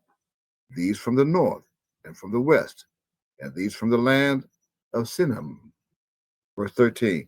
So sing, O heavens, and be joyful, O earth, and bring forth into singing, O mountains, for the Lord hath comforted his people, and will have mercy upon his afflicted for 400 years. Now we're back in Genesis 15:13. Verse 14. But Zion said, the Lord hath forsaken me. With nerve. And my Lord has forgotten me. That's what Zion said. Those in Zion. Those Zion. So the question is, can a woman forget her sucking child, that she should not have compassion on the son of her womb? Yeah, they may forget, yet will I not forget thee. Behold, I have graven thee upon the palms of my hands. Graven the palms of my hands. Thy walls are continually before me. Thy children shall make haste, thy destroyers, and they that made thee waste shall go forth of thee. So lift up thine eyes round about, and behold, all these gather themselves together. See, they gather themselves together and come to thee. As I live, said the Lord, thou shalt surely clothe thee with them all as with an ornament, and bind them on thee as a bride doeth. You got it? That's it for that subject. Go back now to your concordance where you go under thirst. And that should take you to John chapter 6. Thirst on. Remember thirst on? Thirst on. John chapter 6.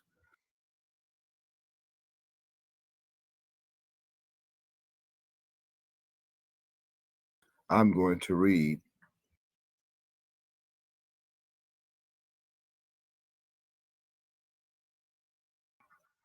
from verse 35.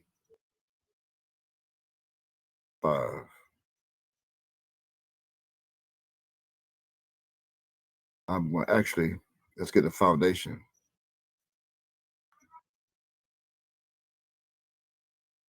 I'm going to read from verse 29. John chapter 6, verse 29. I'm reading this. Verse 29. See, this is the work of God, that you believe on him whom he has sent. And they said therefore unto him, what sign showest thou then, that we may see and believe thee, Micah? What dost thou work? What dost thou work? Our fathers did eat manna in the desert, as is written, he gave them bread from heaven to eat. This Christ said unto them. Then this Christ said unto them, verily, verily, I say unto you, Moses gave you not that bread from heaven, but my Father gave you the true bread from heaven. For the bread of God is he which cometh down from heaven, and giveth life unto the world. Then said they unto him, they going back and forth, Lord, evermore give us this bread. And the Christ said to them, I am the bread of life. He that cometh to me shall never hunger, and he that believeth on me shall never thirst. There's your thirst. You see it? Okay, so this thirst is coming out of G and Greek, G1372.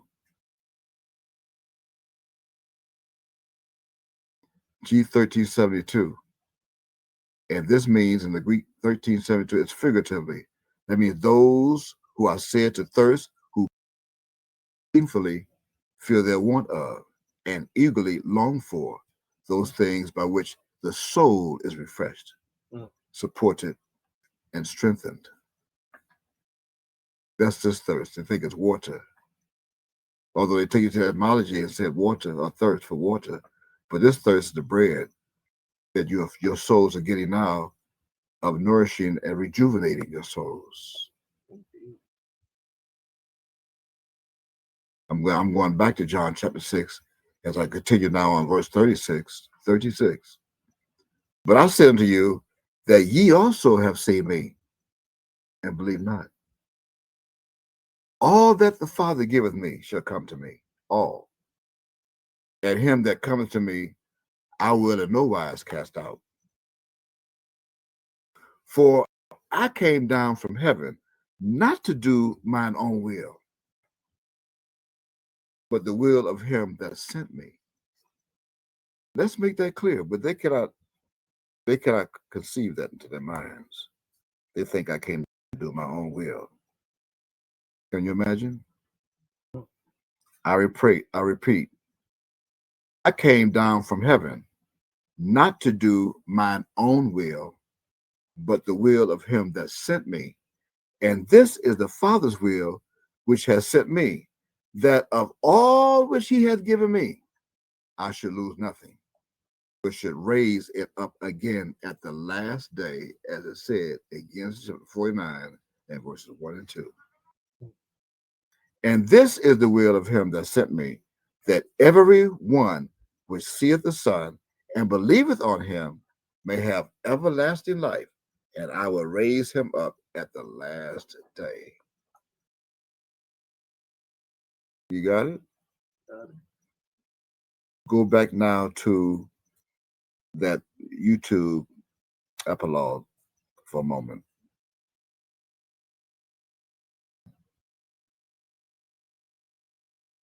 As you thirsty, you shouldn't be thirsty.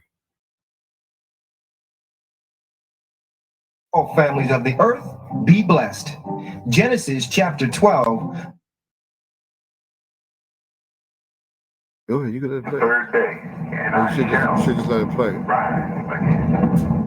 I am the resurrection. If all of prophecy tells you that I shall rise, all about that. Luke chapter 2, verse 34. No doubt about it. Okay. Again, I love you forever, bless you forever. I remind you once again, my associates are children of the light. Okay. What light? Remember, it's a light thing. Just read that. Yeah, it's a light thing. Go now for a moment. Go back to your concordance or your Bible. Let's get the last verse under John, under Revelation chapter 7. Revelation chapter 7. That's thirst. It's right now, remember Thurston Howell. We should have Revelation, last Thursday on the Revelation chapter 7. And I'm going to read from verse 9. Revelation chapter 7, reading from verse 9. You have it? We have it. Okay.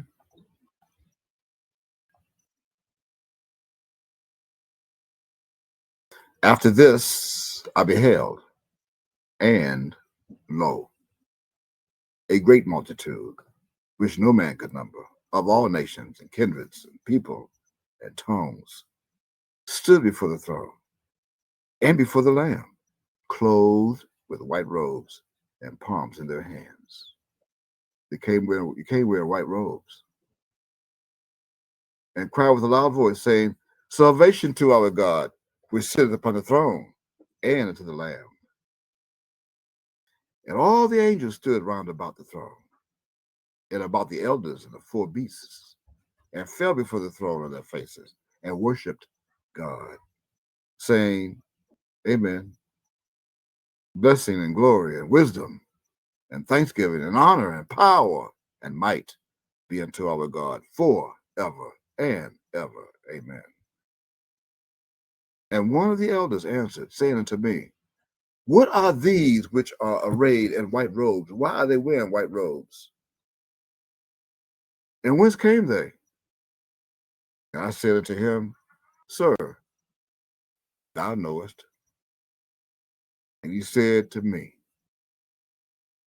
these are they which came out of a great tribulation, and have washed their robes now into purple, and made them white in the blood of the Lamb. See, you can't wash your robe in white and then wash it in the blood and it stays white. The blood of the Lamb is purple, because the Lamb wore purple during the crucifixion. That's what the Lambs wear. The Lamb wears purple. Therefore are they before the throne of God, and serve him day and night in his temple. And he that sitteth on the throne shall dwell among them. They shall hunger no more, neither thirst any more, neither shall the sun light on them, nor any heat. For the Lamb which is in the midst of the throne shall feed them, and shall lead them unto living fountains of waters, and God shall wipe away all tears from their eyes. Period. You got it? Okay, that's thirsting. That's thirst only. We got to get the last name now. The last name, Howell. Isn't it Howell? Howell. Okay, go back to your search box and type in Howell. Thurston Howell. We got Thurston. We broke that down. Right? Okay. Now we got Howell. Who is Howell? Type in Howell in your search box, and we're going to get that too. It's in the Bible.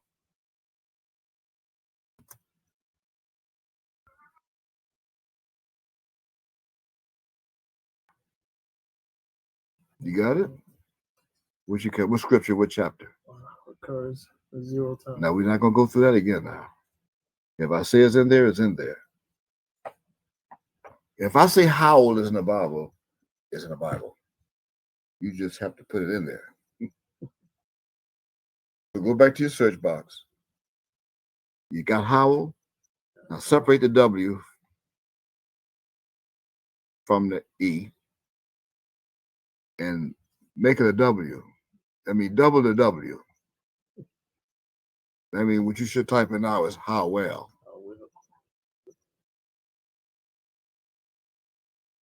You have it? Yeah. Type it in now and see if it takes you to 3 scriptures, beginning with 1 Samuel chapter 24. That's correct. Read the first one. Read 1 Samuel 24:18. And thou hast shewed this day. I'm showing this day what? How that thou hast dealt well with me. I am. I'm doing it right now. Of what?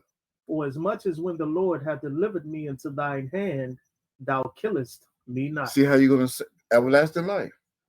Did I just say everlasting life? Howell. After you no thirst for everlasting life, and I killest thou. Thou killest me not. Read Matthew chapter 12. How much then is a man better than a sheep? Mm-hmm. Wherefore is it lawful to do well on the Sabbath day? Right. So we're doing well on the Sabbath days. How well? Now read 2 Timothy chapter 1, verse 18. The Lord grant unto him that he may find mercy of the Lord in that day. And in how many things he ministered unto me at Ephesus. Thou knowest very well. Right. Now you know very well. Imagine that. So now we did Howell. Now we got the third. Let's go back to the third. Now, you got to go back to the epilogue of the Universe of Yahweh back in the 90s. It started from, remember that this is the morning of the third day, and I shall rise again. All the prophecy tells you. All of it. No doubt about it.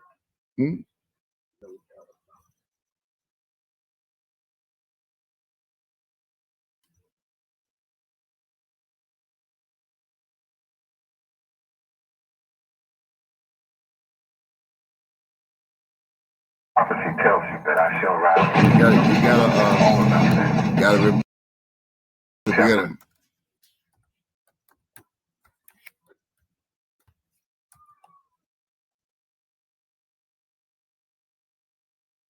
Remember that this is the morning of the third day, and I shall rise again. I am the resurrection. If all of prophecy tells you that I shall rise again, all about that. Luke chapter 2, verse 34. You gotta write that down. Pause. Again, I will look. Luke chapter 2, verse 34. You gotta write it down. Because you're gonna be in a first shock in a minute that has nothing to do with the third day. Does it? You got it? You wrote it down? Let it continue. Forever, bless you forever. I remind you once again, my associates are children of the light.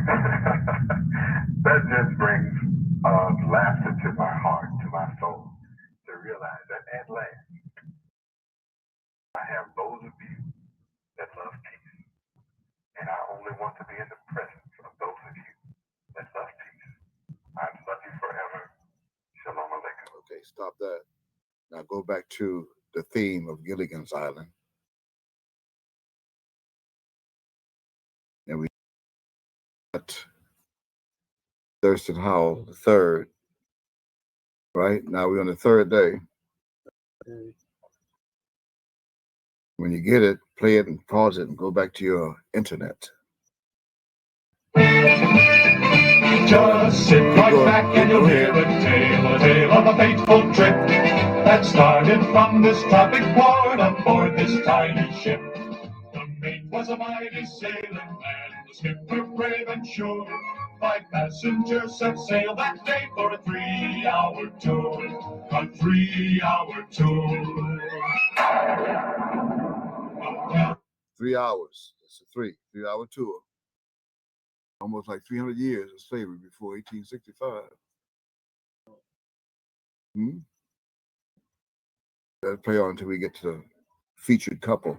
Started getting rough, the tiny ship was tossed. If not for the courage of the fearless crew, the minnow would be lost. The minnow would be lost.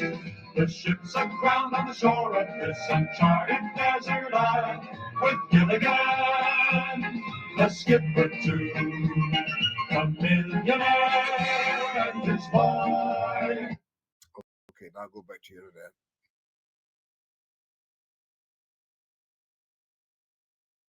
We left off at the third day. Bob said Luke chapter 2, verse 34, didn't he? He did. Okay, we're on the third day. Now go to your search box and type in the third day.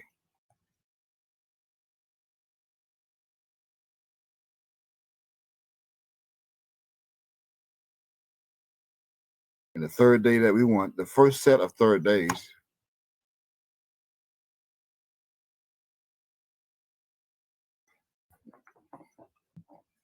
You have the third day? The first set of third day you want is coming in Exodus chapter 19. Click on it and get to Exodus chapter 19.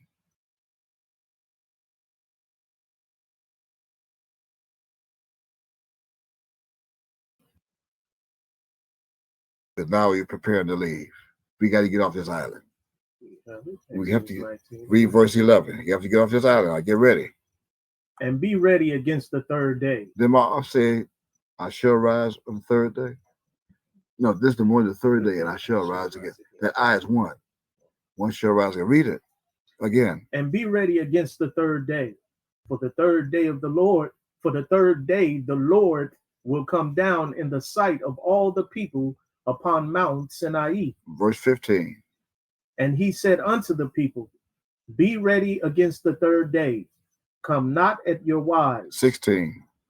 And it came to pass on the third day in the morning that there were thunders and lightnings and a thick cloud upon the mount. Really? And the voice of the trumpet exceeding loud, so that all the people that was in the camp trembled. When did this happen? You got to click on that and find out what month this was. Go back up to verse 1. Click on it, go to verse 1.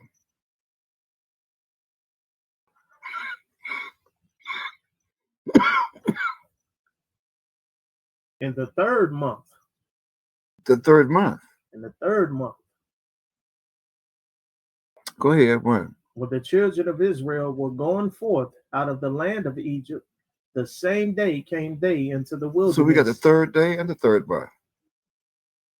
Go back now to your searches, where your scriptures are. And my op said Luke chapter 2, verse 34 in the program. Okay. We'll scroll down and see. Let's see if we see Luke chapter 2 in your scriptures.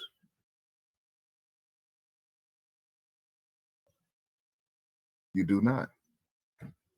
You should see Luke chapter 18 and verse 33.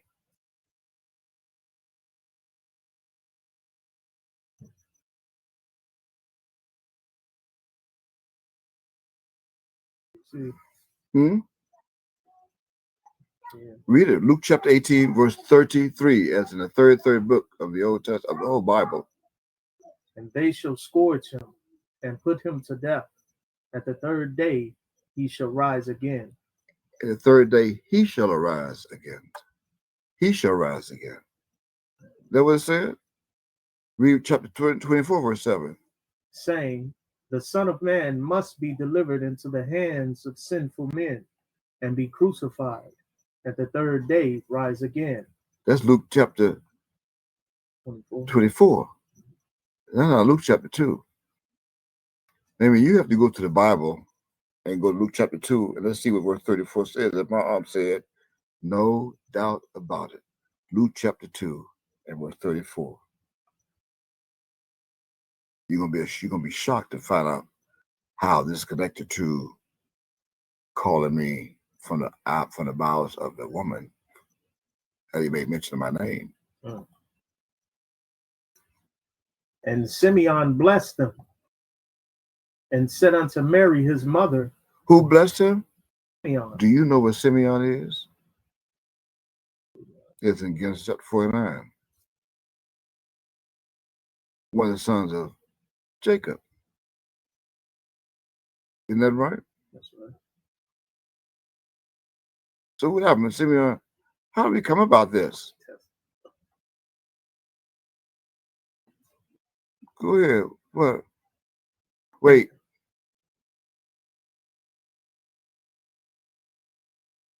Start at verse 27.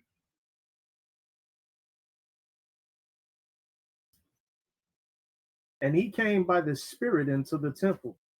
And when the parents brought in the child, The Christ. to do for him after the custom of the law, Circumcised. What?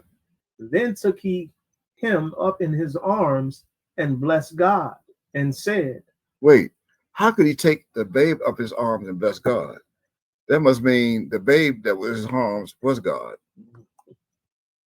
And said what? Lord, now lettest thou thy servant depart in peace, according to thy word. For mine eyes have seen thy salvation, Read on. which thou hast prepared before the face of all people, a light to lighten the Gentiles, and the glory of thy people Israel. Read 33. And Joseph and his mother marveled at those things which were spoken of him. Now here's Luke chapter 2, verse 34 that I mentioned in that epilogue of that program in the 90s. What? And Simeon blessed them and said unto Mary his mother, Behold, this child is set for the fall and rising again of many in Israel, and for a sign which shall be spoken against. And that's what happened. See, this is not Ma'ab who fell. This is the one who they put out of their congregation. Read verse 35 and see.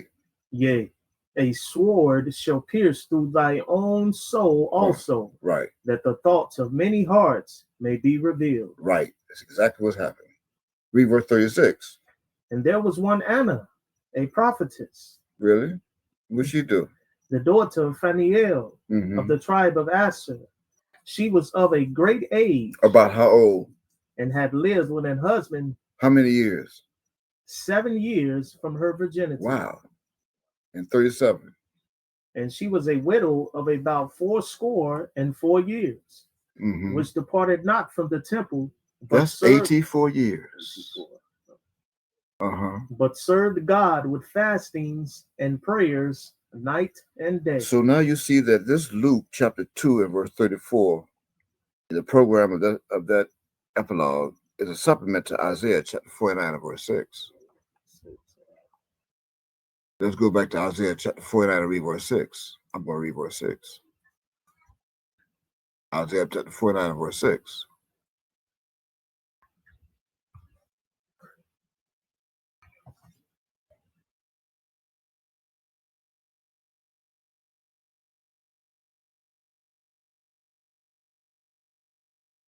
Remember the light? My associates are children of light. Recorded. Okay, you have Matthew 22. We have Matthew Read that. 22. Read from verse 37, 38, and 39. Is that what I said? Yes. Read that. Christ said unto him, Thou shalt love the Lord thy God with all thy heart, and with all thy soul, and with all thy mind. Read the next verses. Read the 39. And the second is like unto it, Thou shalt love thy neighbor as thyself. Okay. Does it say all these two commandments and all the law and the prophets? Read it.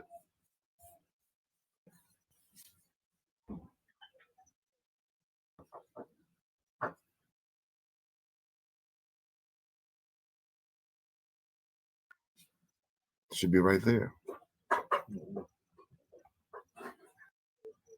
On these two commandments hang all the law and the prophets. Okay, that be verse 40. Verse 40, right? Okay. Now this is Lovey, the wife. So as we close now, her name in real life was, I believe, Natalie Schaefer. That's her name in real life. That's her birth. At least that's what they say. So now you got to go to let's see what role she played with the Christ. With her name, her birth name, Natalie. Go to Google.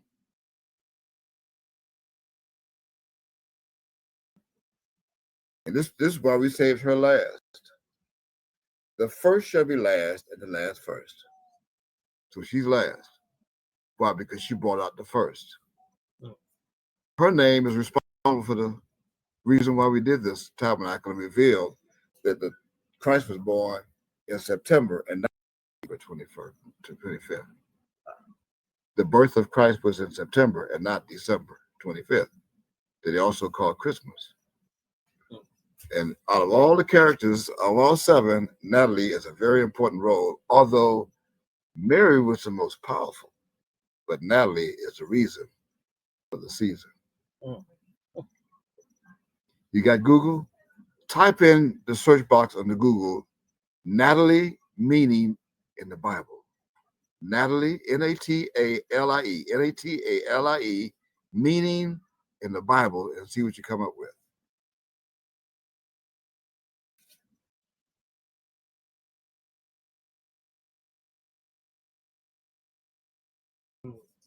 Natalie means birth of the Lord. Right. Or because of that, it is associated with Christmas and Christian beliefs. Right. If you did another search, just type this in, Natalie meaning and Bible. Forget about, just go back to Google and type in Natalie meaning. Don't put in the Bible. Just put Natalie meaning in Bible. That's what we have. So what you had? Because on my page it says the name Natalie means birth of the Lord or Christmas.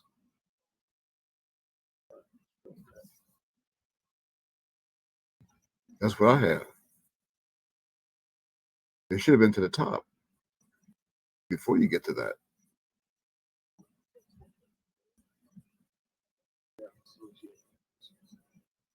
Okay, it's Latin. Go back to your Google and go to translate. Google Translate. You got Google Translate? Okay. go to Latin. You're gonna put in Latin to English. Yeah. Okay, under Latin you're gonna put Natalie. And what does it mean in English? It'd be translated in English from Latin.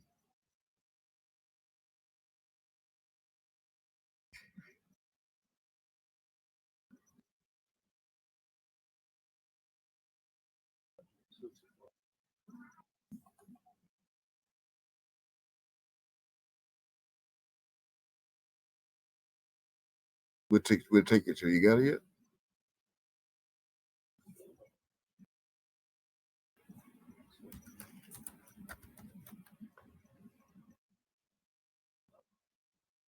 Yes, they just give us Latin.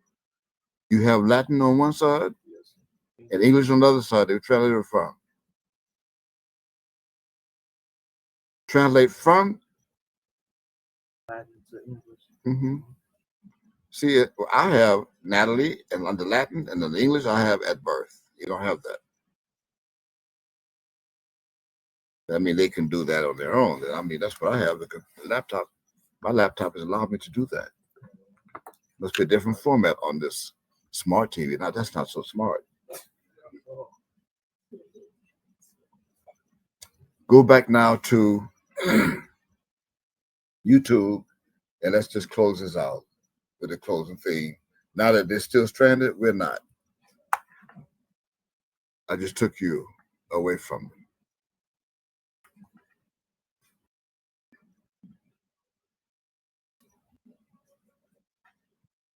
The movie star, the Professor and Mary Ann, here on Gilligan's Island. Go ahead, let's play the pause. Now this is the tale of our castaways. They're here for a long, long time. We just took you to all 7 this past week. All 7 stars, all 7 castaways, all 7 spirits that were hidden in that. All 7 spirits of Christ that were hidden in that television series. Right? Okay, go ahead and close it out with that theme. We'll have to make the best of things. It's an uphill climb. The first mate and his skipper too will do their very best to make the others comfortable in a tropic island nest. No fun, no light, no motor cars, not a single luxury. Like Robinson Crusoe, it's primitive as can be. So join us here each week, my friends. You're sure to get a smile from 7 stranded castaways here on Gilligan's Island. Okay. That concludes our revelation of that so-called television sitcom of Gilligan's Island. I doubt if anybody's ever done this. No one was supposed to do it. Praise Yod. Praise Yod. If we decide to share something else, we will. But until then, brace for Milton, Central Florida. Brace for Milton. Brace for Thurston and Milton. Praise Yod. Praise Yod. It should get out. By the time they see this, it won't be no more out. Too late. Anyway, Shalom Aleichem. And those who are with me, stay safe. Come to the safest city on the planet, Miami, Florida, United States. Shalom.